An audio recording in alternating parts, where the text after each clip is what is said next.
Essa aqui é a quarta semana, estamos ministrando no tema Por que precisamos de um avivamento?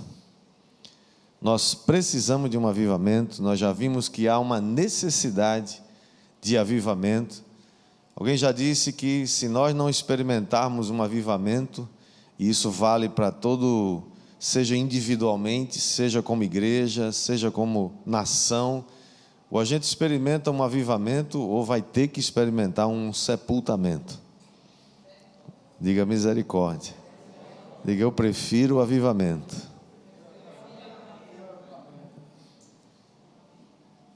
Eu também. Vamos ler então, Isaías 40. Diz assim: os jovens se cansam e se fatigam, e os moços de exaustos caem. Versículo 31, mas os que esperam no Senhor renovam as suas forças, sobem com asas como águias, correm e não se cansam, caminham e não se fatigam. Podemos ler outra vez, todo mundo junto? Vamos lá, todos juntos? Os jovens se cansam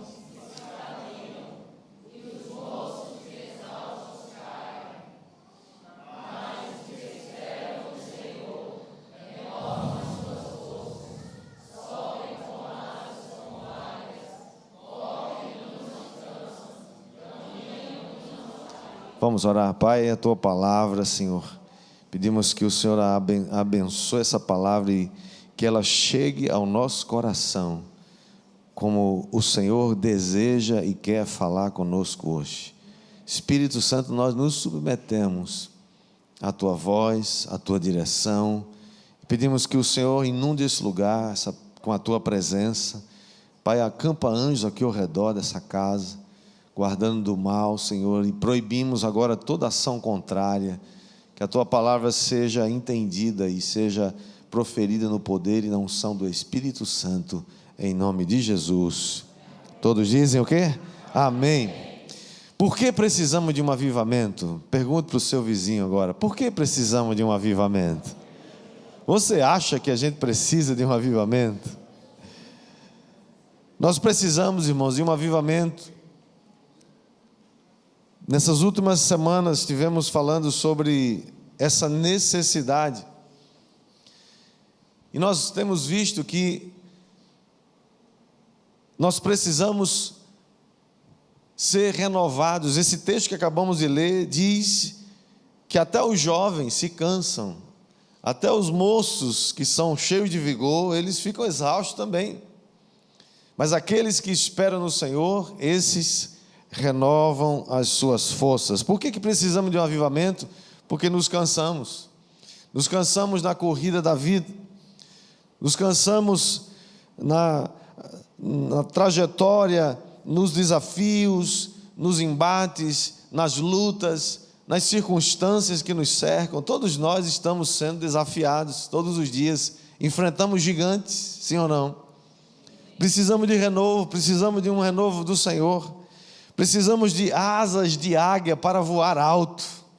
Você crê que isso aqui não é uma metáfora apenas para falar alguma coisa assim, né? Para animar você? É para animar também, mas é algo, eu creio, não literalmente, claro que a gente não vai pegar asas de águia, né, e sair voando por aí, mas é algo que diz para você assim: olha, você pode voar para acima das circunstâncias. 2 aqui pegaram a bênção, 2. Se você não pegou, aí é problema seu, querido. Você é que devia pegar na bênção, agarra logo.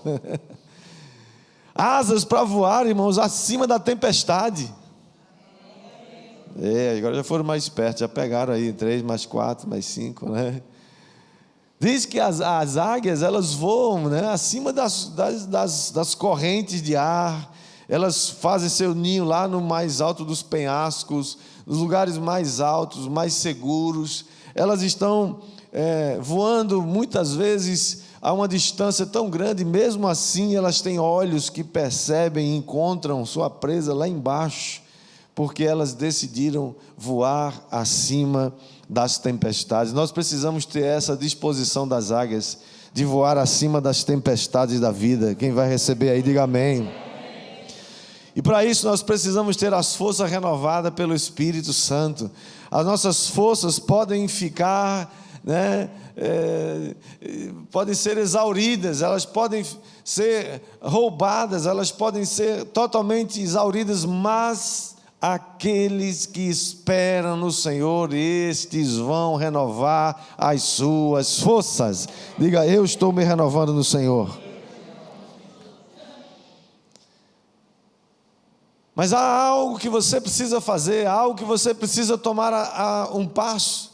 Paulo, escrevendo ao seu filho Timóteo, capítulo 1 de 2 Timóteo, versículo 6, ele diz: eu te admoesto, ó Timóteo, que reavives o dom que há em ti pela imposição das minhas mãos.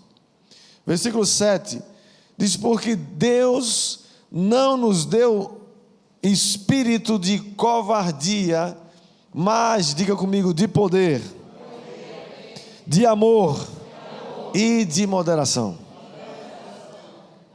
Espírito de poder. Outra versão diz: ele não nos deu espírito de medo. O medo é um inimigo mortal da nossa vida. Ele nos deu espírito de poder, de amor, porque o perfeito amor lança fora o medo. E nos deu espírito de moderação, significa espírito de equilíbrio. Quem recebe no Senhor o espírito de equilíbrio não é desequilibrado. Tem muita gente desequilibrada por aí, porque não tem o espírito de equilíbrio, o espírito de moderação. Mas nessa noite você veio aqui para receber esse espírito em nome de Jesus. Quem recebe aí, dá glória a Deus, toma posse. Porque nós precisamos de um avivamento, porque nós precisamos ter os dons reativados, ou ativados, ou reavivados, como Paulo diz. Você sabia que você pode ter seus dons escondidos, os dons que vão murchando? Pessoas que no passado foram pessoas tão tremendas em Deus, começaram tão bem seu ministério, sua vida, eram cheios de vigor, cheios de alegria, cheios de energia. Dons são capacitações dadas pelo Espírito Santo. E Paulo observa isso aqui na vida do seu filho Timóteo e diz: eu rogo que você reavive o dom que há em você.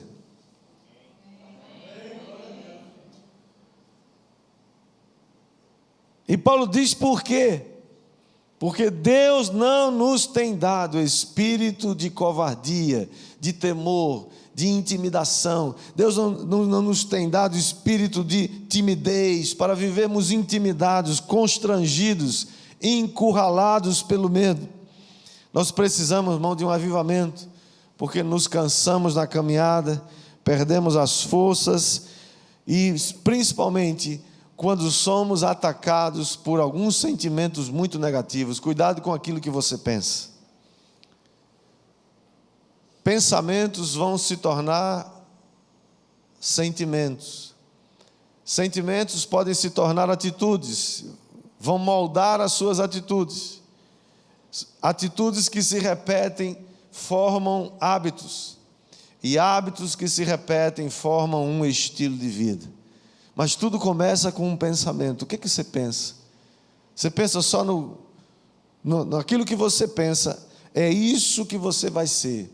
Aquilo que você gasta tempo pensando, é isso que você vai se tornar. Eu queria citar apenas 3 sentimentos ou pensamentos que você deve rejeitar, em nome de Jesus, para que você não seja exaurido, seja roubado, tenha as suas energias roubadas, os seus dons encobertos, por causa desses sentimentos. O primeiro deles é o sentimento de fracasso.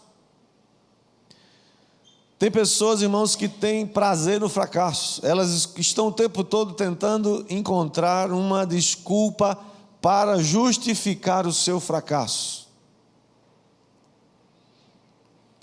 Você já viu pessoas que gastam tempo enorme só falando do seu fracasso? Ou do fracasso dos outros? Foi interessante, né? Eu falei aqui no culto da manhã hoje.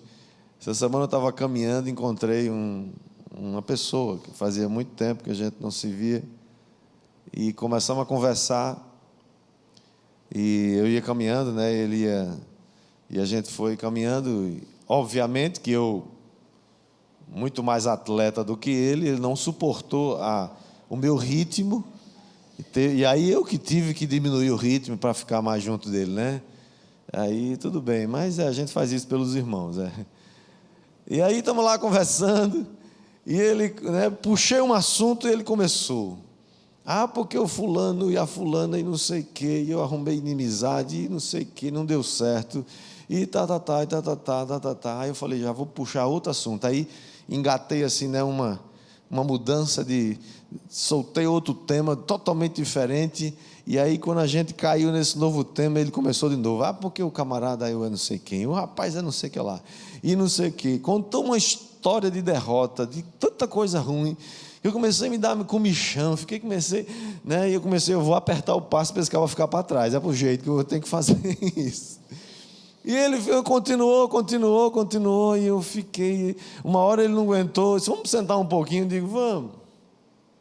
E a ladainha continuou. Sabe o que era aquilo? Pessoas que não sabem lidar com o fracasso. Sabe de uma coisa, querido? Na vida você vai ter que passar por muitos fracassos. Todos nós precisamos passar, vamos ter que passar por eles. Agora, você tem que tomar uma decisão. Qual é a decisão que você tem que tomar? Pare de estar falando das coisas que deram errado na sua vida. Para de falar de coisa que fracassou, que não deu certo. Fracasso, irmãos, não é nada mais, nada menos do que um degrau que te leva para mais perto do topo onde você vai chegar. Eu vou falar de novo, você não entendeu o que eu falei. O pessoal de manhã estava mais animado que vocês. Não é incomum, irmãos, ver pessoas que foram feridas, que o diabo feriu mesmo, ou elas se deixaram ferir, e elas passam o resto da vida falando disso. Chega junto de você e fala. Cria uma atmosfera doentia. Sai de perto dessas atmosferas doentias, que você vai adoecer também. Diga misericórdia. Ninguém vai negar o fracasso, ninguém vai negar as coisas que não deram certo, mas você tem que aprender com eles e partir para frente. Dar um passo adiante, dizer, isso aqui é um fracasso, mas eu vou aprender com ele, vou dar um passo para adiante. Para de estar falando de como você é vítima. Irmãos, há um processo de vitimização na sociedade brasileira que tem que parar. Se você quiser vencer, você tem que sair desse meio de vitimização. Somos a vítima. Não sei quem. Um dia desse eu vi um camarada, um atleta. Não sei se foi, não me lembro quem foi agora. Eu sei que um atleta, o cara que o mundo todo conhece, perdeu o jogo, a final, e ele chega, o repórter vai lá entrevistar, ele todo chorando. O que foi? O que foi? Não, eu queria tanto dar essa vitória para o povo brasileiro tão sofrido. Sniff.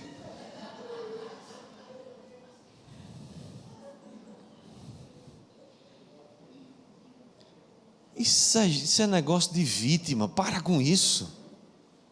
O povo brasileiro tão sofrido.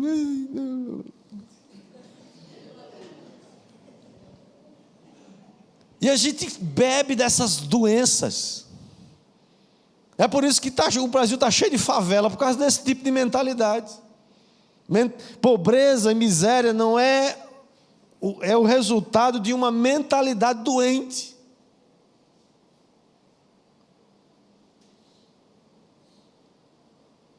Se você não crê nisso, vai estudar. Brincadeira, né, gente? Mas aí a pessoa fica falando o tempo todo de como foi injustiçada, de como foi não sei o quê, e o patrão fez não sei o que lá, e a fulana, e o fulano, e não sei o quê, uma fofocaiada do inferno, e você vive nesse moído. Esse moído é um moído que não sai dali, ó. O diabo botou você dentro de um redemoinho, que você fica embriagado com isso, não sai desse canto. Fracasso, vou repetir o que eu disse ainda há pouco, é um degrau onde você pisa para chegar mais perto do topo. Agora melhorou. Olha, tá ficando. Vocês estão começando a me ajudar a pregar hoje, senão eu começo a ficar aqui meio morgado também. Você conhece Thomas Edison? Já ouviu falar dele? Eu não conheço não, mas ouvi falar. Thomas Edison é o cara que inventou a lâmpada. Está aqui, ó, lâmpada aqui, foi ele que inventou esse negócio. Quando ele chegou na tentativa número 700, o assistente falou para ele, falou assim: chefe, não está na hora de você parar com isso, desistir disso? Já tentou 700 vezes e não deu certo. Ele falou: como desistir? Eu já tenho 700 degraus sobre os quais eu já pisei, e eu já sei como 700 maneiras de não fazer. Eu vou continuar. E ele continuou mais 500 vezes. Ele tentou 1.200 vezes e conseguiu inventar a lâmpada. Quantas vezes você já tentou? Gente que errou uma vez, que fracassou uma vez, eu não vou fazer mais.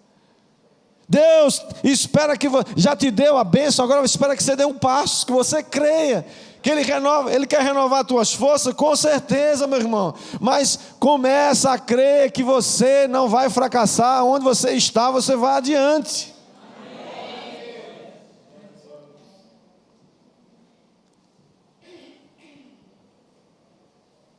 Segundo sentimento negativo é o medo.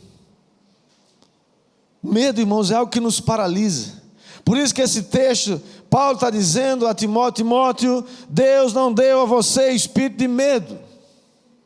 O medo é um demônio, diga, está amarrado.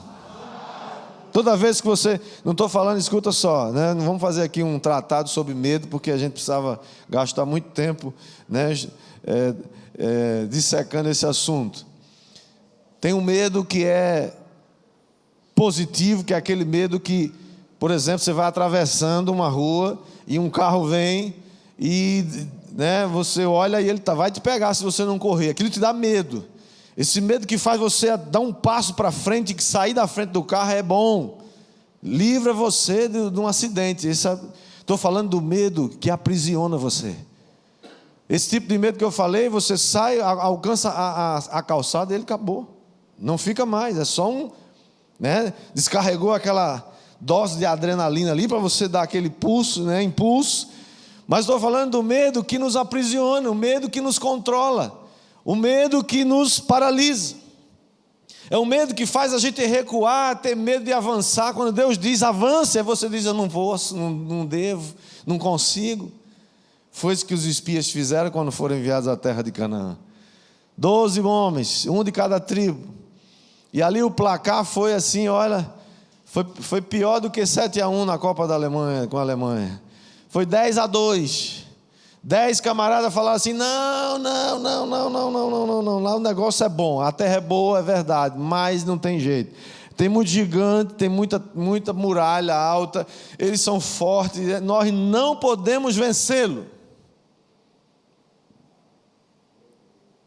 E sabe o que aconteceu? Exatamente como eles disseram. Por quê? Porque quando você diz eu não posso, Deus diz para você: ok, seja feita conforme a sua fé. E você fica lá prostrado e ainda bota a culpa em Deus. Quando você diz eu posso, aí Deus diz: ok, seja feita conforme a sua fé.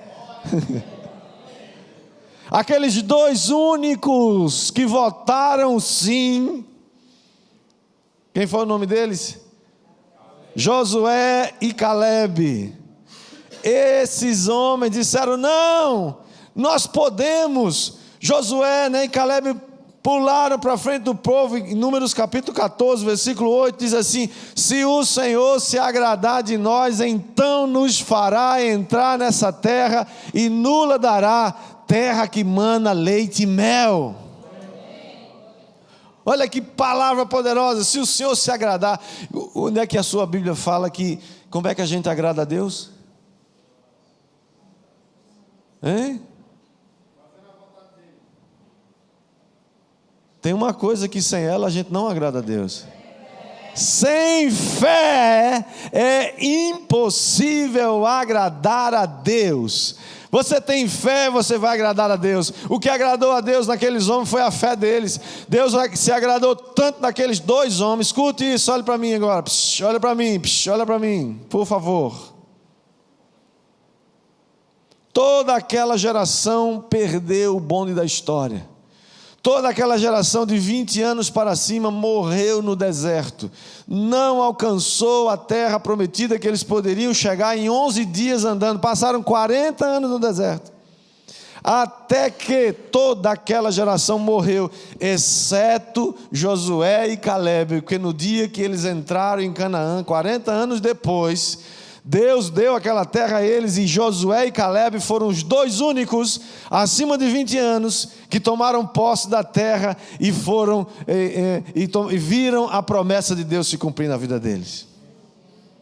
Nós podemos, irmão, ser a geração de israelita que perdeu o bonde da história, podemos ser a geração que entendeu que tem diante de si uma janela de oportunidade para tomar posse de uma terra que manda leite e mel. Eu vou falar de novo, parece que você não entendeu isso.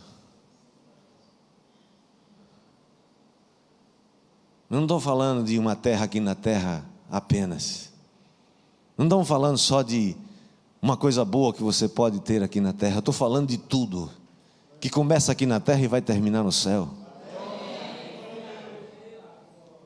Se o Senhor se agradar de nós, nós podemos.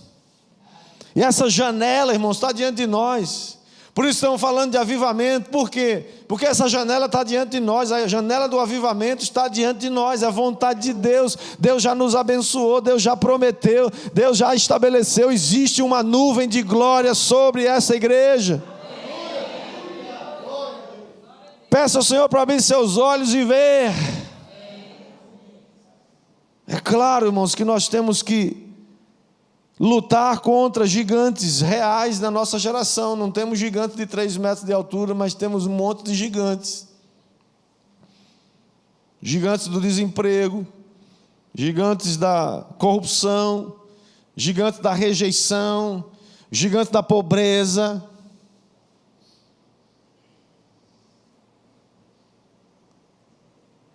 É triste, irmãos, olhar para o nosso país e ver tanta pobreza, tanta miséria.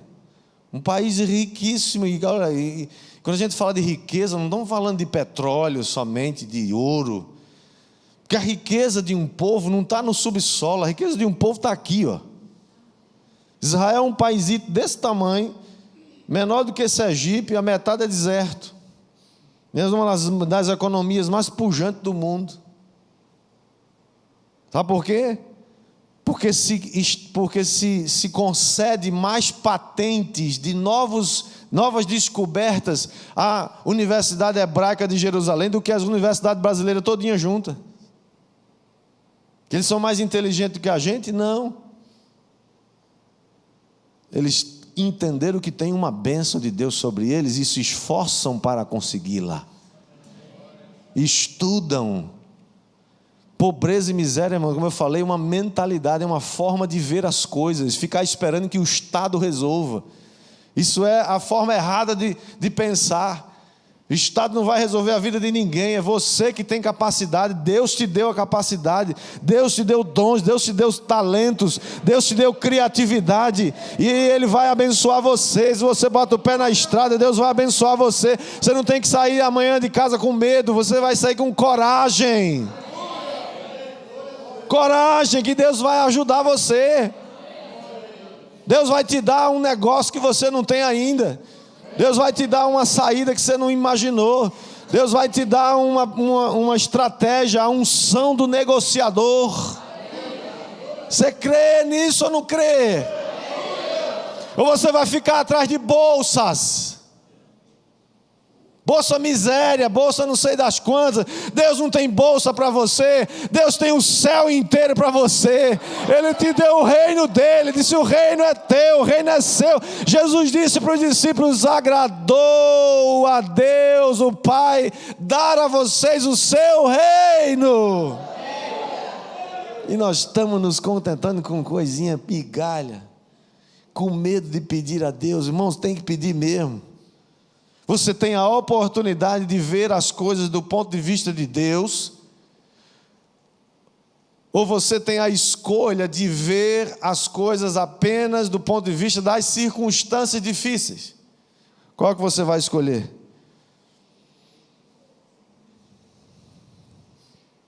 Se Deus prometeu, irmãos, vai dar certo, diga comigo. Terceiro sentimento horroroso na vida de uma pessoa é o sentimento de intimidação, é um espírito. A intimidação é uma das armas mais terríveis que o diabo tem usado hoje. Vivemos numa sociedade de intimidação. Porque o diabo age de duas maneiras principais. A primeira é a sutileza e a...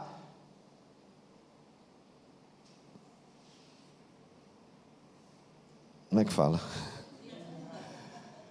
Ele é dissimulado. Ele gosta de trabalhar escondido.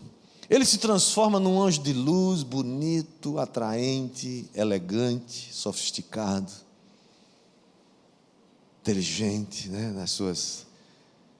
Enquanto ele está aí escondido, enganando, mentindo, as pessoas acham que aquilo é verdade, até que ele é descoberto. E aí, quando ele é descoberto, aí ele passa para a segunda opção, segunda estratégia, que é a intimidação. E aí a cara dele aparece como ele realmente é. Ele não é anjo de luz, ele é um anjo feio, horroroso, que foi expulso do céu pela sua desobediência, seu orgulho. Só que ele já foi condenado, julgado e condenado, mas ele não quer ir só para esse lugar de condenação, ele quer levar muita gente com ele. E aí a cara dele fica feia. E aí agora é ameaça, é agressão, agora é intimidação, é assustar você.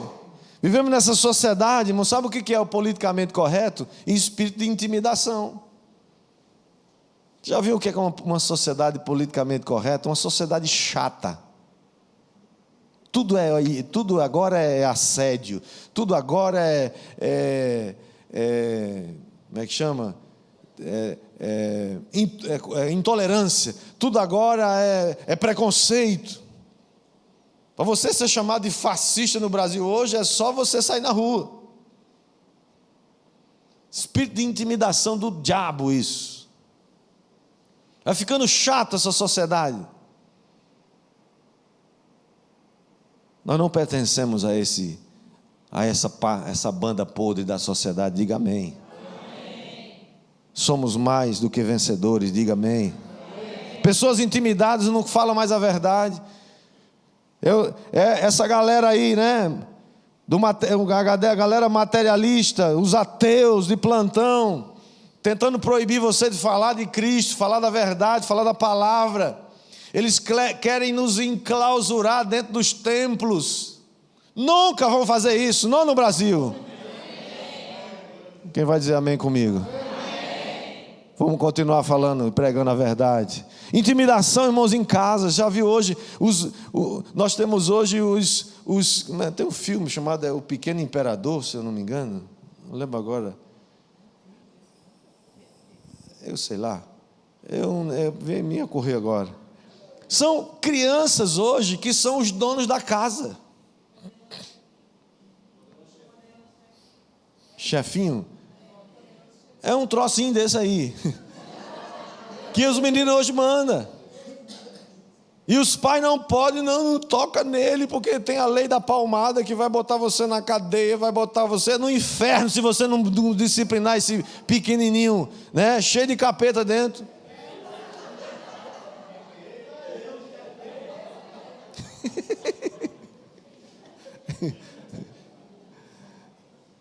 Pais que são desrespeitados dentro de casa, irmãos, pelos filhos. O filho faz o que quer, chama de palavrão, e não pode fazer nada. Pode, se você quiser fazer, você pode. Não aceite esse tipo de intimidação dentro da sua casa. Tem um psicólogo aí que falou um negócio interessante esses dias, falando do camarada, né, que estava lá, os meninos reclamando do pai.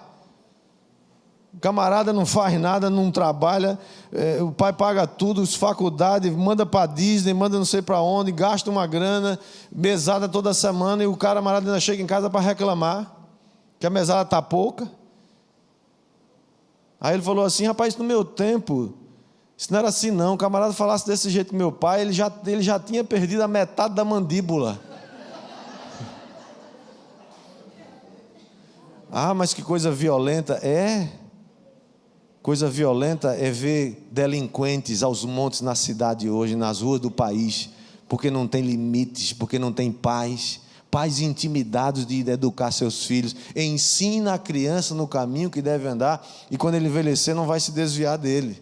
Filhos entregues a si mesmos são a vergonha dos pais. Há muitos pais envergonhados hoje porque deixaram seus filhos entregues, porque ficaram intimidados.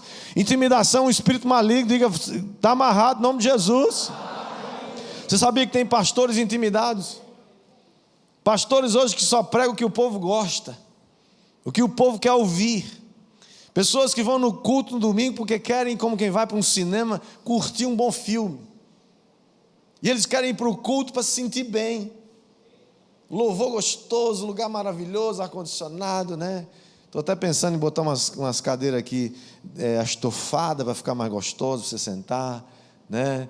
Estou pensando em botar um carrinho lá do estacionamento para você vir de carro até aqui, né? Para não precisar gastar, né, sapato, essas coisas. E vem para ouvir uma palavra assim maravilhosa, uma palavra aqui, né? Aquelas palavras assim que afaga o ego, né, da gente e tal. Mas sabe o que acontece, irmãos? Pastores intimidados que não pregam mais a palavra podem ter o aplauso do povo, mas estão desaprovados diante de Deus. E eu não quero ser aprovado diante do povo e ser desaprovado diante de Deus.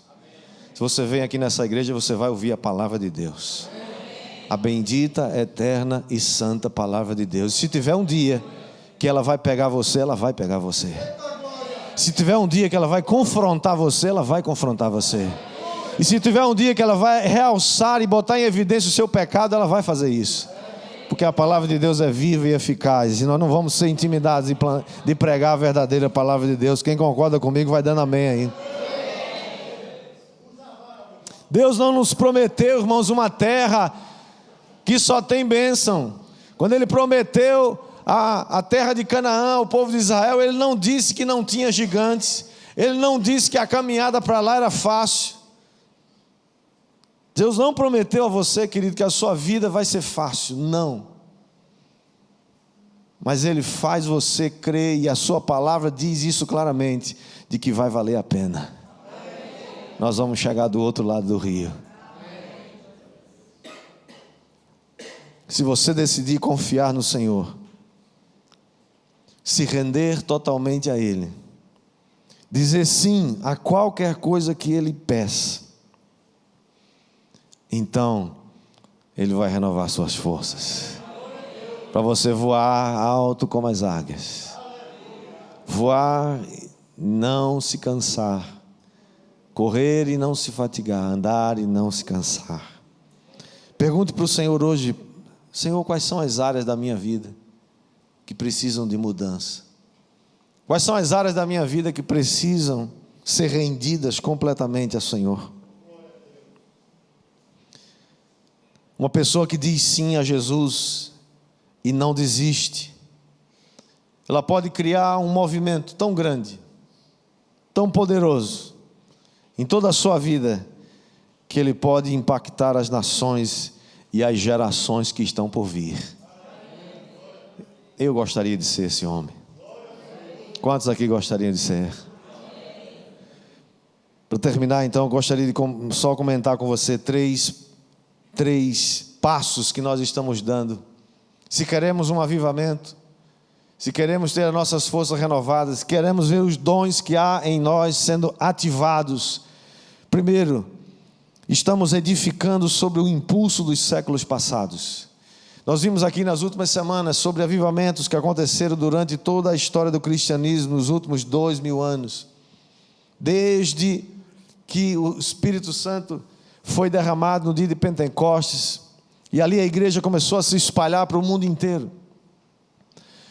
Desde a reforma do século XVI, falamos sobre os avivamentos que aconteceram no século XVII, John Wesley, Charles Finney, George Whitefield, até passando pelo avivamento do século XX, começando pelo país de Gales, avivamento da Rua Azusa em Los Angeles, e tantos outros avivamentos sobre os quais nós estamos nos movendo, sobre esse impulso acumulado de todos eles. Olhamos para esses avivamentos, irmãos, e isso nos inspira, sim ou não?